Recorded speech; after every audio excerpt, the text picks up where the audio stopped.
The trade deadline has come and gone. Let's talk about it all today on Locked On Tigers.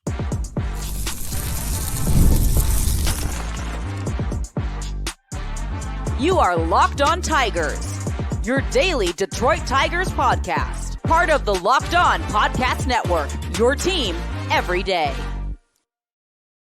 What is up, everybody? Welcome back to another edition of Locked On Tigers. I'm, of course, your host, Scott Bentley. Today is Wednesday, July 31st, 2024. Thank you so much for making Locked On Tigers your first listen every single day. We are free and available wherever you get your podcasts, including YouTube. Part of the Locked On Podcast Network, your team every day. This episode is brought to you by Prize Picks, the easiest and most exciting way to play daily fantasy sports. Go to prizepicks.com/LockedOnMLB and use code, all lowercase, LockedOnMLB for a first deposit match up to $100. Welcome in, welcome all, everybody. Happy Wednesday. The MLB trade deadline was on Tuesday at 6 p.m. yesterday as you are listening to this. So the trade deadline has come and gone. Remember the old days when there used to be two trade deadlines? Verlander got traded in the second trade deadline, right? There was if they cleared waivers, you can still trade them. Brouhaha. That was really wild. The only trade deadline has now officially passed, and the Detroit Tigers come out of it a lot lighter on their major league roster. They make 4 trades if you include the Carson Kelly one. In total, we already talked about the Kelly one earlier, so we won't break that one down too much, but we will talk about the deadline as a whole. I'm not extremely pissed off or like unbelievably upset. Like I see quite a few people out there are, right? Like you're not going to see me get red in the face and like screaming mad. I'm also on the other side. I'm not doing jumping jacks of joy either. Harris this front office did what they were supposed to do in terms of the guys that he traded, that the front office traded, made sense to move on from. But I also expected more from what we got. I would call this deadline underwhelming to me. I'm not furious. If you want to see a meltdown due to a trade deadline, you can go watch last year's episode. I certainly have had meltdowns on air about this front office before. So it's not that, you know, if I felt like it, I would.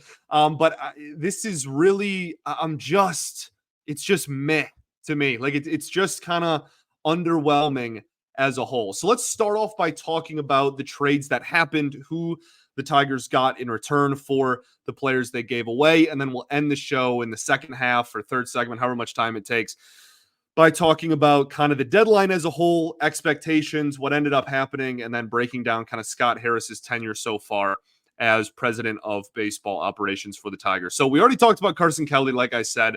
Andrew Chafin to the Texas Rangers for Joseph Montalvo and Chase Lee. If I screw up anybody's name in here, no disrespect intended. There are some new names for me as well. So we'll start off with Chafin. A really good season outside of about a month. Had a brutal kind of mid-May to mid-June there. Outside of that, has been pretty darn stellar. Has a team option for 2025 as well, which is another reason why we talked about how I think it kind of made a lot of sense to move him. His value was going to be much greater this year than it would have been if you accepted the option and then traded him at this time next year and whatnot. But that is a kind of a risk. You have to weigh that, right? If you think you're going to be really competitive next year, then you hold on to obviously a reliever that's pretty good. But I did think that they should be able to get a somewhat decent return, relatively speaking, again, for a presumed year and a half of Andrew Chafin. They walk out of it, like I said, with Chase Lee and Joseph Montalvo. We'll start off with Lee, 25-year-old right-handed reliever that is down in AAA right now. He's had some injury stuff this year. So he doesn't have a huge sample size in AAA this season, but has played at the AAA level for the better part of, I think, 2 or maybe even 3 years now. He only tops out at about 89 or 90 miles an hour, but he's a side armor, and those guys usually don't top out at much more than like low 90s too terribly often. He also throws a very, very spinny kind of slider sweeper like pitch. I think the hope here, if we're talking about the ceiling, the hope is that he turns into a solid major league reliever and maybe like a righty specialist type of guy. But if you can get a solid middle reliever out of him, then that's obviously a win. When it comes to Montalvo, this is kind of the centerpiece, if you will, of this deal. He's the 27th ranked prospect according to MLB Pipeline in the Rangers system. Now, Pipeline already moved him to the Tigers system, and he jumped to 19th in our system. So little something about maybe the back end of the Tigers. They'll also like do a real post-trade deadline re-update, MLB Pipeline will. So he'll probably move around a little bit there. But initially, right, gut reaction, they have him as a top 20 prospect in the Tigers system. Has a 2.44 ERA in 59 innings as a starting pitcher for high single A for the Rangers organization. Has a K per 9 of over 11. Some pretty solid walk numbers. They're pretty low. This dude fills the strike zone. He throws strikes. I actually like him a lot. This is maybe my favorite prospect we got at the deadline. Doesn't mean best, okay? It doesn't mean the best prospect we got was not for, a year and a half of Andrew Chafin. We'll talk about the Flaherty deal later. But as far as just like guy that I, in the very short time that I have become accustomed with some of these guys, quite a few of them, especially on the Flaherty deal I knew beforehand, but I'm relatively new to him, and I have liked what I've seen in one night that I've been watching tape and reading reports and whatnot. Fastball is kind of a low 90s velocity. There's a lot of run to it, which is what a lot of scouts like. He's got a solid slider, and then he's trying to develop more of a changeup. And I think Evan Petzold as well of the Freep put out there that he's trying to develop a two-seam kind of sinking fastball as well that moves a different direction. I really like what I've seen. I like it. If he can turn into a back end of the rotation starter, that's kind of the ceiling for him. So I think this is a solid trade, to be honest. Again, this is either half a year or a year and a half of Andrew Chafin, who's in his mid-30s, and again, had a really, really brutal month at one point. His walk numbers are up.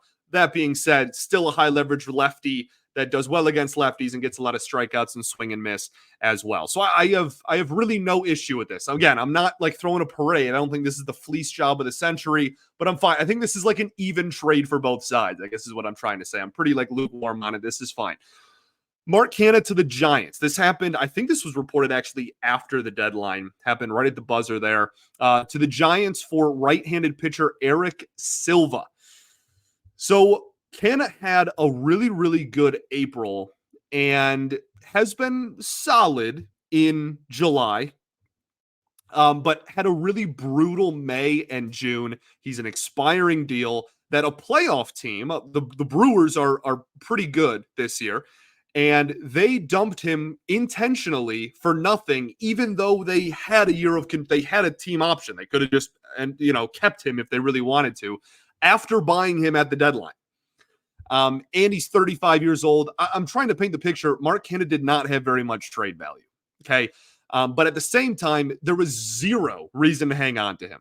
The only reason they would have hung on to Mark Canha is if 29 teams said, we will give you literally nothing for him. They found a team that was willing to give them something for him. And so here we are. I don't mind this deal at all. Again, like this is Mark Canha, not a ton of value. They get Eric Silva. We'll talk about him right after this. Going to talk to you today about our friends over at Prize Picks. Prize Picks is America's #1 daily fantasy sports app with over 5 million active members. We talk about Prize Picks all the time. They are fantastic, and they are the easiest and most exciting way to play daily fantasy sports because unlike other apps, on Prize Picks, it's just you against the numbers. You pick more or less on 2 to 6 player stat projections and watch the winnings roll in. All you do is, again, pick more or less on starting pitching strikeouts or home runs for Aaron Judge on any given day. RBIs, total bases, you name it. You just put it into your Prize Picks play, and you can now turn $10 into 1,000, which is 100 timesing your money with as little as 4 correct picks on the Prize Picks app. You can also use code LOCKEDONMLB and get a first deposit match up to $100. Again, that's code LOCKEDONMLB on Prize Picks for a first deposit match up to $100. Pick more, pick less. It's that easy. All right, everybody, welcome back here. Segment 2 of Locked On Tigers. Appreciate y'all for tuning in, as always, making us your first listen every single day. Shout out to the everydayers that do tune in every day. We will be back tomorrow. Tomorrow's episode, off day. We're going to be kind of talking about just what the Tigers are going to look like the rest of the season. We're going to put the deadline behind us. We'll get all that out of our system today. But, this is now a team that has 1.5, 2 healthy starting pitchers. Now has some holes in the lineup as well. We're just going to talk about kind of what the rest of the season is going to look like. Also, be sure to check out Locked On Sports Today, 24/7 streaming channel on YouTube or on the Amazon Fire TV channels app, all for free. And all breaking down the biggest news, a lot of trade deadline stuff there in sports from all of our great hosts here at Locked On. So, talking about Eric Silva, I believe, again, that's how it's pronounced, who the Tigers acquired for Mark Canha from the San Francisco Giants. A 21 years old righty reliever, has a 4.35 ERA in Double-A this season. His strikeout per nine is also over 11 so far this season. He has some command issues from a lot of what I have seen, and that's like reading and video all together. There's a lot of command question marks there. But this year is easily the best year of his professional career, and it's also the highest level he's ever played at. So the fact that he is putting together, statistically at least, the best year of his career in the highest level he's ever obviously been at, I think that's somewhat encouraging. He's got a fastball that's around 93 miles an hour, give and take a couple miles per hour in any direction. Has missed some bats with that fastball as well. Evan Petzold pointed that out too in his breakdown of this move. Has a super spinny curveball, like crazy, 3,000 RPM for all you nerds out there. So a lot of spin on that curveball. We'll see how the command develops. And we'll see how the secondary pitches develop, right? It seems like he's got a solid fastball again that can miss some bats. He's got a spinny curveball there that can miss some bats. The other pitches, whether that's a changeup or whether that's more of a slider kind of sweeper thing as well, that's paired with that curveball. We'll see what else he can develop and how he progresses in his development. But I will gladly take this quote unquote project for half a season of Mark Canha. I'm very fine with this deal. Again, 21 years old in Double-A. That's not too far away, and he's still young as well, missing a lot of bats, really good strikeout numbers. I don't care about ERA too terribly much at the minor league level anyways. I kind of like the peripherals. I have no issue with this one. I think that really anything is something. And if this guy ends up being in a Tigers bullpen at any point going forward, then it's a win for half a season of 35-year-old Mark Canha, given how he's played this year. Okay, let's talk Jack Flaherty. That's obviously the big deal that everybody wants to talk about. Jack Flaherty traded to the Dodgers for Theron Lorenzo and Trey Sweeney. This is the controversial deal of the deadline. Baseball America has Lorenzo as a borderline top 3 prospects in the Dodgers organization, while MLB Pipeline has him closer to the back part of their top 10. I think he's number 8 for them. Sweeney was a first-round pick, I think 20th overall in 2021. Really liked him in that draft, but is already on his 3rd team now. He was drafted by the Yankees, traded to the Dodgers, and now is a Detroit Tiger. He ranked as the Dodgers 22nd best prospect according to MLB Pipeline. Starting with Flaherty, he had a fantastic season. Free agent this winter, this upcoming winter, that is. He is going to want to test the market. I don't think that you were going to re-sign him for a price that was within reason. I think he wants to go test his market, given this is, he's going to be a UFA, having one of the best years of his career, and is still under 30 years old. I think the back issues were a little bit of a factor. We'll talk about that a little bit again later. But this was one of the hottest rentals of the deadline. This was the return. You had the qualifying offer thing thrown in there as well. I think that's mostly smoke that front offices use for leverage, and very rarely do you actually see that come into play very often. So let's talk about these players, and then we'll get into, again, kind of the deadline as a whole and the underwhelmingness of it from my perspective.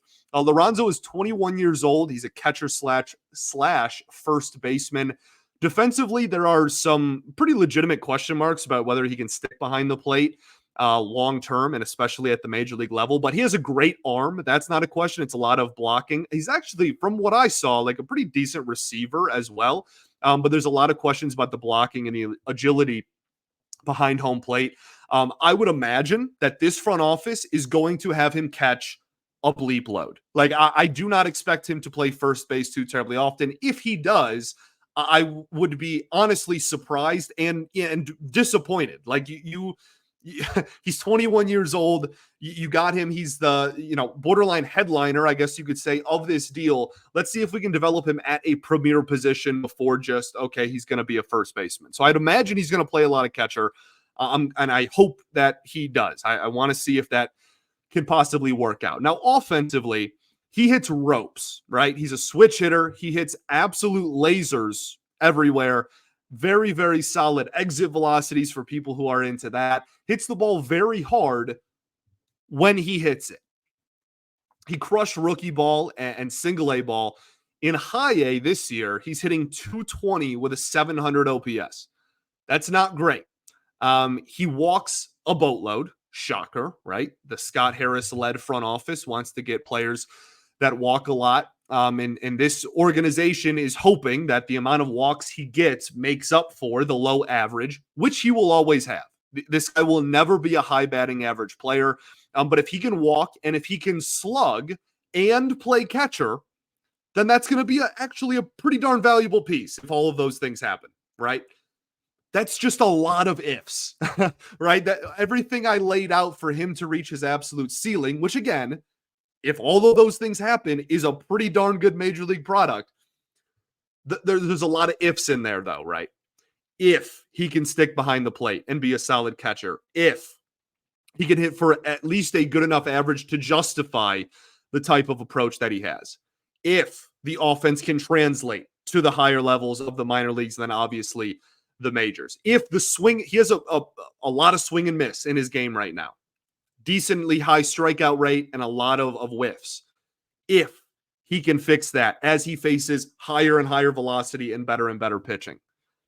But there's absolutely tools and there's absolutely a mold here that can become a solid major league player. And then the other player they got is Trey Sweeney. Again, like I said earlier, 24 years old. He is a shortstop, pretty average defender by, my approximation of what I've seen out of him over the last couple of years. I think there's some people that are a little bit more down on the defense as a whole, but I think he's relatively athletic. He's not like a plus defender by any stretch, but I think he can be a fine shortstop, which is something that's a premier position. He hits lefty and throws right, which are always interesting players as well. Hit rookie ball really well coming out of the draft. And then the last 2 years has been a lot of like around 250 average and around a 760 OPS at pretty much every level of the minors. High single A, double A, and then this year at triple A, all of his numbers are very similar to about that level of production. I think his career, I have it written down. I know his career MILB, minor league OPS, is 783, and that includes this year and every level of the minors. So, and again, that also does include him at AAA this season. He walks a decent amount, which again is something that I would expect out of a Scott Harris acquisition. The thing that I don't like is that his K rate has actually spiked pretty significantly this season in AAA. Now, he is getting promoted, right? Like that makes sense to some extent, but it's been around the same at every level. And in AAA, it's spiked up to 26%. It's been around 20 at pretty much every level he's been at. So don't love that. There's been some mechanical changes that he's gone through as well. Pipeline mentioned a leg kick that he, added in college actually, and now is trying to decide whether that's a long-term thing he's going to stick with or not. This is a guy that we could see at the major league level at some point this season. Doesn't sound like it will be immediate, but it wouldn't shock me if he got some major league reps in September or after they are officially tired of Zach McKinstry, which honestly, Zach McKinstry might play on this team until he's 60 years old. I don't even know how he's stuck around this long.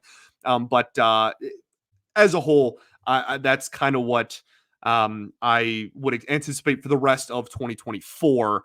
And then going forward, I mean, if he can be a solid shortstop, obviously that's the dream, right? We don't have one of those in the entire organization as it stands right now.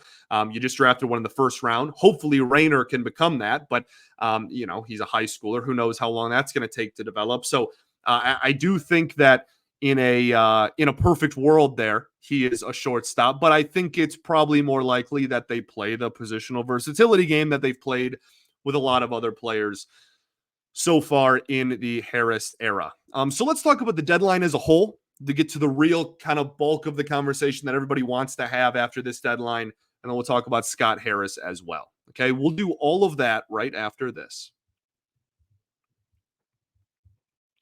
Got to talk to you today about our friends over at Supply House.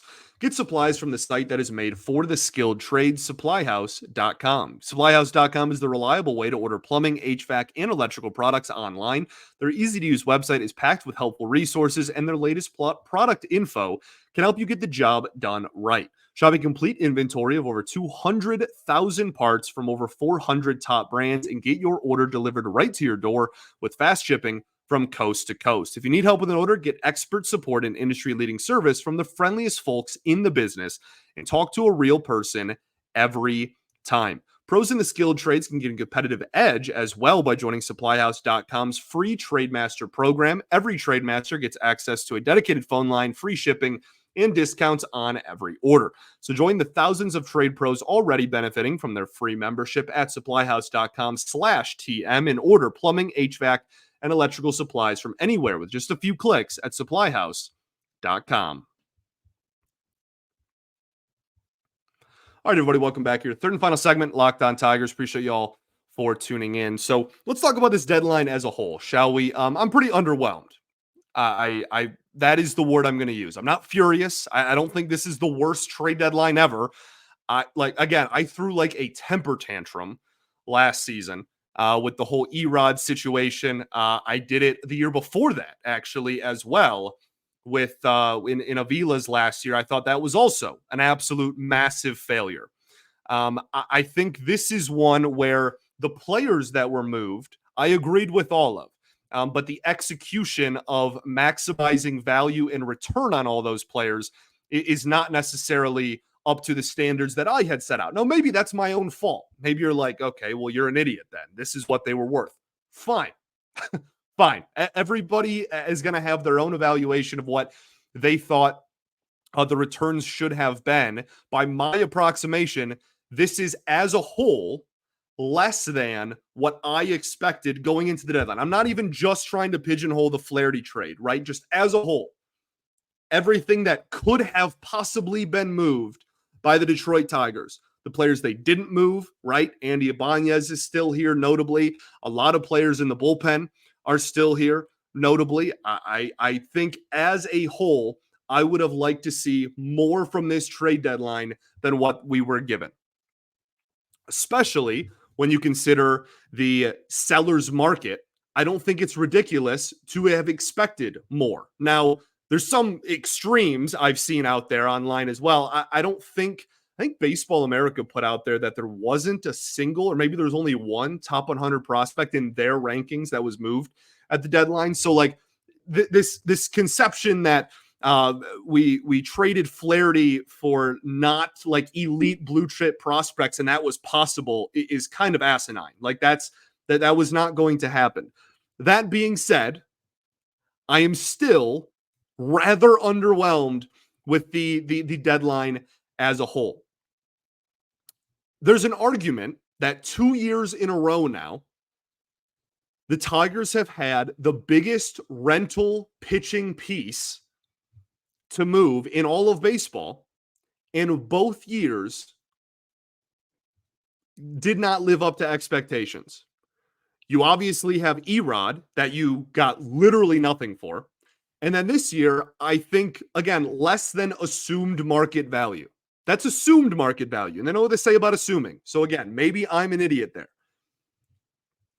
But I think you look at what other players, Rodgers had another year of control. That is not comparable. I'm not even bringing that up.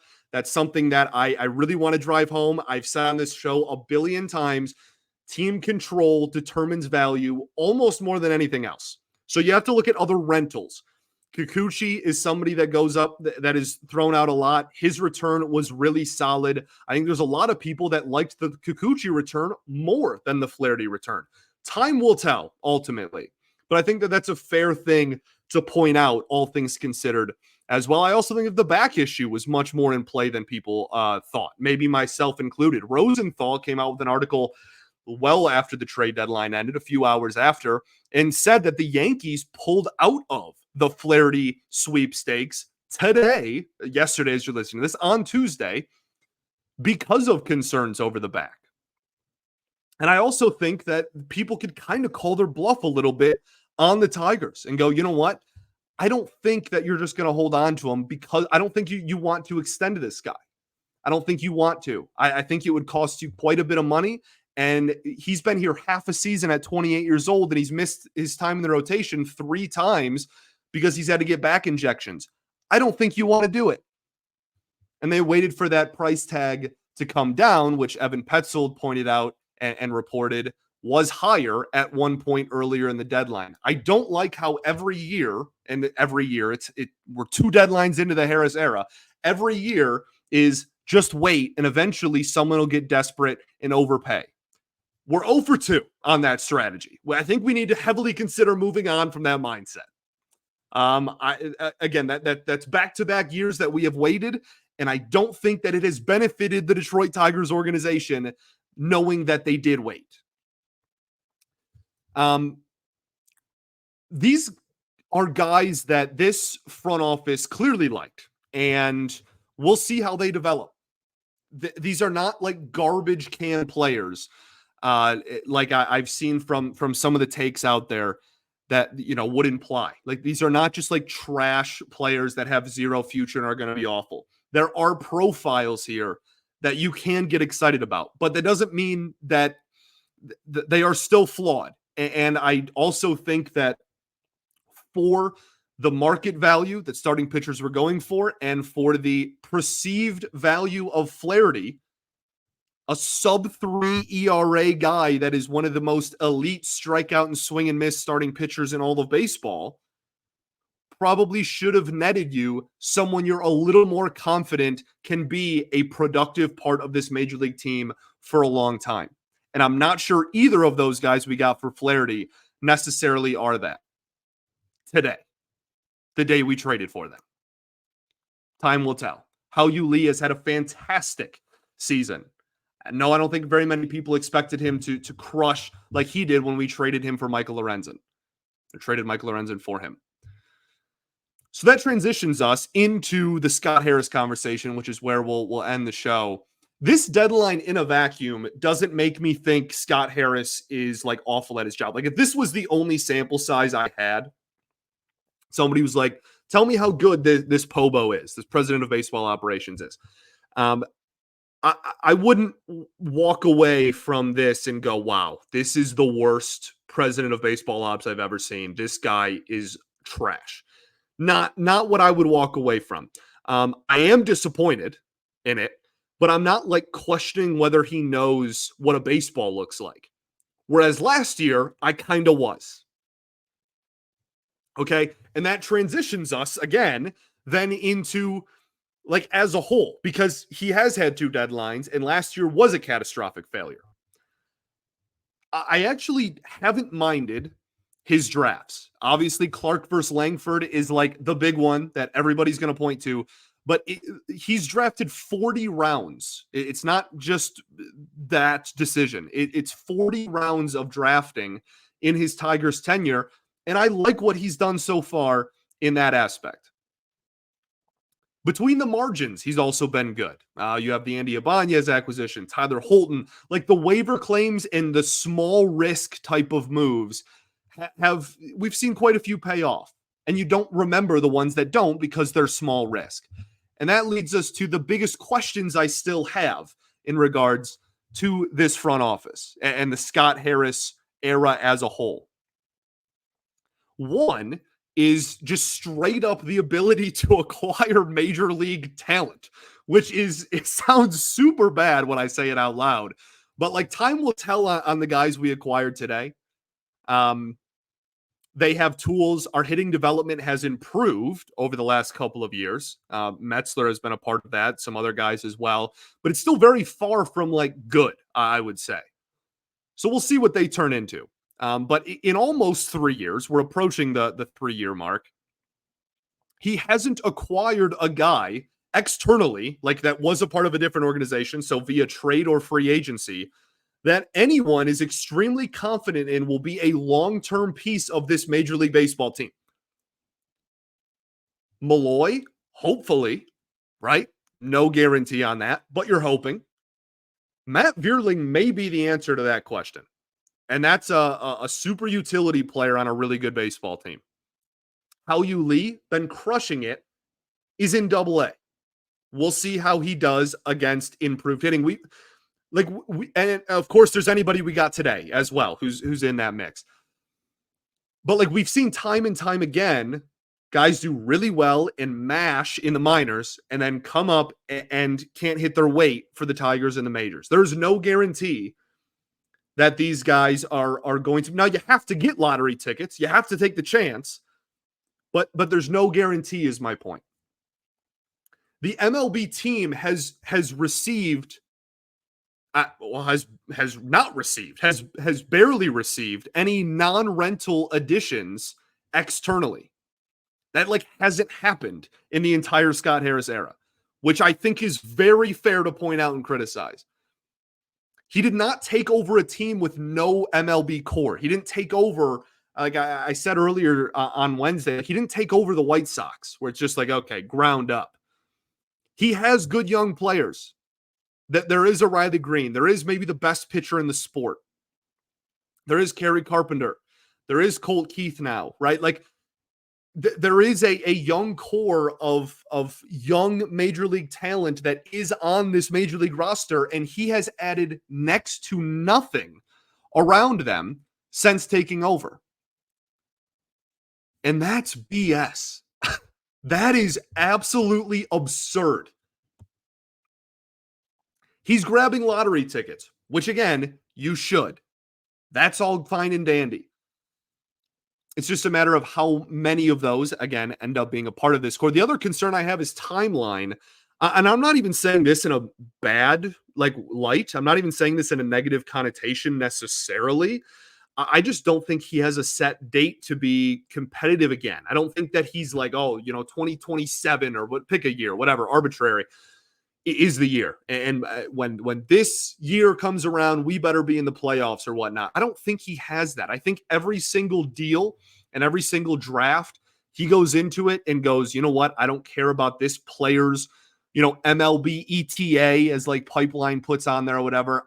Just strictly is looking at highest ceiling. And each year is just going to be in a vacuum for him. He's going to evaluate and decide what to do each calendar year. And there's not like a 3 or a 5-year plan or anything like that. So I know a lot of people have made up their minds about, this deadline and Harris, and a lot of people are pissed. And that is the conclusion that they came to. And I get it. I am not telling you that it's stupid to be mad. I understand. This deadline didn't upset me mightily because it almost gave me more questions than answers in regards to this front office. Like I'm almost more at like, I don't know what I think of you than I was 24 hours ago. Creativity is the last thing that I'll talk about before we send you off on your fine Wednesday here. My biggest issue, and I had many with the Avila era, okay? And I cried about this on air a lot leading up to Avila getting canned like a baby. Like I was a whiner. Was about the lack of creativity in the Avila era. It was just so cookie cutter and expected, and every move was so predictable. Every trade deadline and every winter, it was just the painfully obvious guys that you can't leverage and make a market out of, that everybody knew was going to be traded. Those guys were traded every year, and everybody else was hung on to, and we ran it back every single year. Harris did what he should have done today in terms of again, now I'm not talking about the value he got. I'm talking about the decisions he made from the players that he decided to move on from. I think were the correct decisions. But I haven't seen a single sliver of like legitimate risk in, I don't think, a single move off the top of my head that he's made so far.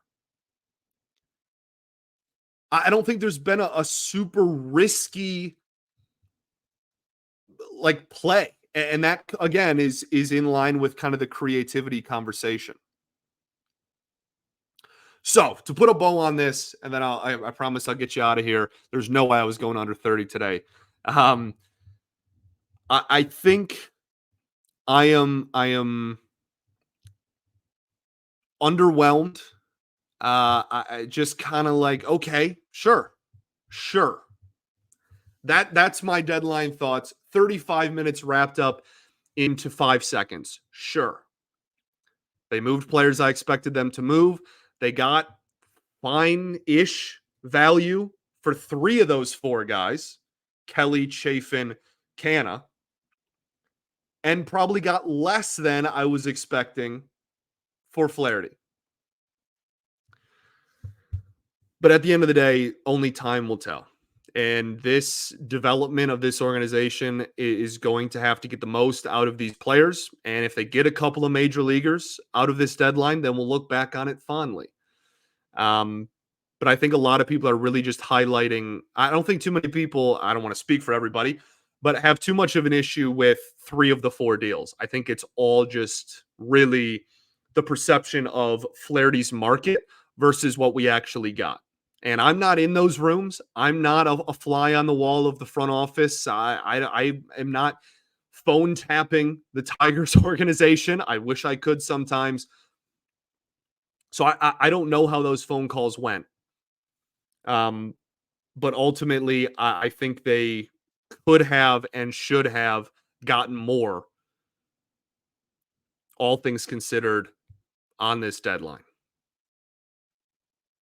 Thanks for making Locked On Tigers your first listen every single day. Shout out to the everydayers that do tune in every day. We will, of course, be back tomorrow. Tomorrow's episode, we're just going to talk about what the Tigers look like the rest of the way. Post-deadline Tigers, what to expect, who's going to get called up, the roster shuffling, etc., etc.